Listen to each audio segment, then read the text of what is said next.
Hello दोस्तों, मैं कहानी का अगला पार्ट लेकर आ चुकी हूँ। उम्मीद करती हूँ आपको पहला पार्ट ज़रूर पसंद आया होगा, तो जल्दी जल्दी मुझे सब्सक्राइब करें। तो चलिए अब हम चलते हैं अपनी कहानी पर। इशिका ऋषभ को उसका बच्चा दे पाएगी या नहीं। इशिका का ऋषभ से कोई रिश्ता नहीं था, फिर भी ऋषभ ने इशिका को किडनैप किया हुआ था ताकि वह इशिका से अपना बच्चा पैदा करवा सके। इशिका ऋषभ से नफरत करती थी क्योंकि इशिका को ऋषभ ने घर में बंद करके रखा था, वे भी एक ऐसी जरूरत के खातिर जो कि बहुत घटिया थी। एक दिन ऋषभ मीटिंग के लिए बाहर गया हुआ था। घर पर एक बहुत इम्पोर्टेंट फाइल छूट गई थी, तो फिर ऋषभ ने अपने असिस्टेंट को घर पर फाइल लेने के लिए भेजा। ऋषभ का असिस्टेंट विशाल फाइल लेने गया तो उसने वहाँ इशिका को देखा। वह इशिका को नौकरानी समझने लगा और कहने लगा, सर के कमरे में से फाइल ला कर दो, सर की एक फाइल यहाँ छूट गई है। तो इशिका कहने लगी, मैं तुम्हारे सर की कोई नौकरानी नहीं, उसने मुझे यहाँ पर कैद करके रखा है। वह बहुत जालिम इंसान है, कोई इंसान ऐसा कैसे कर सकता है।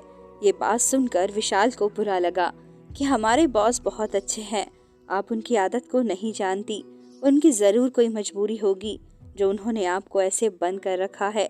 इशिका बोली, ऐसी भी क्या मजबूरी हो सकती है किसी इंसान की जो एक बच्चा पैदा करने के लिए एक लड़की को किडनैप कर ले। ये बात सुनकर विशाल उस लड़की से कहता है, सर एक लड़की से बहुत प्यार करते थे जिसका नाम शानू था। ऋषभ और शानू का प्यार एक मिसाल था। ऋषभ शानू के लिए जान तक देने के लिए तैयार था। बॉस ने शानू से शादी कर ली। दोनों की जिंदगी बहुत अच्छी चल रही थी। सर की वाइफ प्रेग्नेंट थी। एक दिन सर पार्टी में जा रहे थे। सर ने अपने होने वाले बच्चे के लिए एक कमरा सजा रखा था जो कि खिलौनों से भरा हुआ है था। बच्चे का नाम भी सोच रखा था, लेकिन उनको ये नहीं पता था कि ये पार्टी उनके लिए बर्बाद ही साबित होगी। जब सर अपनी वाइफ के साथ पार्टी में जा रहे थे तो उनकी कार का एक्सीडेंट हो गया, जिसमें से सर की वाइफ की डेथ हो गई और उनका बच्चा तो मैम के पेट में ही मर गया था। इस हादसे से सर बिल्कुल बदल गए हैं। सर बहुत हंसमुख इंसान थे। अब ऑफिस में भी सर बिल्कुल सीरियस रहते हैं, ना ही हंसते हैं ना ही बोलते हैं। ये बात कहकर विशाल फाइल लेकर चला जाता है। इशिका के दिल में कहीं ना कहीं ऋषभ के लिए अब तरस जागने लगा था। अब इशिका ऋषभ को बच्चा देना चाहती थी। इतने में इशिका ने कमरे में ताला लगा हुआ देखा और उसको खोलने की बहुत कोशिश की, पर वह कमरा नहीं खुला। इशिका ने उस ताले को तोड़ दिया। उसने देखा वह कमरा खिलौनों से भरा हुआ था। यह देखकर इशिका रोने लगी।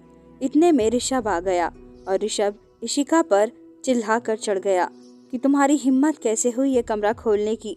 इशिका डर कर अपने कमरे में चली गई और रात भर करवटें बदलती रही। इशिका को नींद नहीं आई। सुबह जब ऋषभ ऑफिस के लिए उठा तो ऋषभ ने देखा इशिका किचन में नाश्ता बना रही है।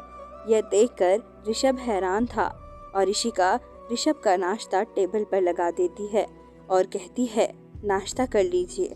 ऋषभ नाश्ता कर कर ऑफिस चला जाता है। ये सब इशिका को कर कर अच्छा लग रहा था।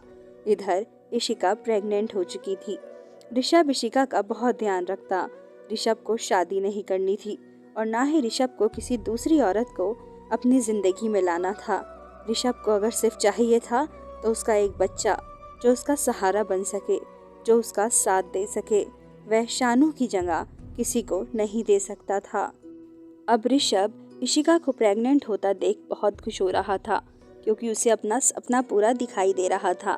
वह इशिका का ध्यान दिन पर दिन ज्यादा रखने लगा। इशिका को कभी जूस बुलाता, कभी उसके लिए फ्रूट लाता, उसके खाने पीने का ध्यान रखता, उसे खाना टाइम टू टाइम देता। इशिका ये देखकर ऋषभ से प्यार करने लगी और ऋषभ इशिका को चाहने लगा। ऋषभ की हिम्मत ना हुई इशिका से ये कहने की कि अब वक्त नज़दीक आ गया था। इशिका माँ बनने वाली थी। इशिका को बहुत दर्द हो रहा था। इशिका को ऋषभ हॉस्पिटल लेकर गया तो वहाँ डॉक्टर ने कहा कि सॉरी, हम इन दोनों में से एक की जान बचा सकते हैं, या तो बच्चे की या माँ की। इधर इशिका दर्द में कर्रा रही थी और डॉक्टर की ये बात सुन रही थी, तो ऋषभ ने एकदम कहा कि माँ की जान बचाएं। ये बात सुनकर इशिका की आंखों से आंसू आ गए और ऊपर वाले का करिश्मा हुआ कि दोनों ही बच गए। इशिका के लड़का हुआ था। ऋषभ बहुत खुश हुआ। पहले ऋषभ ने अपने लड़के को नहीं देखा।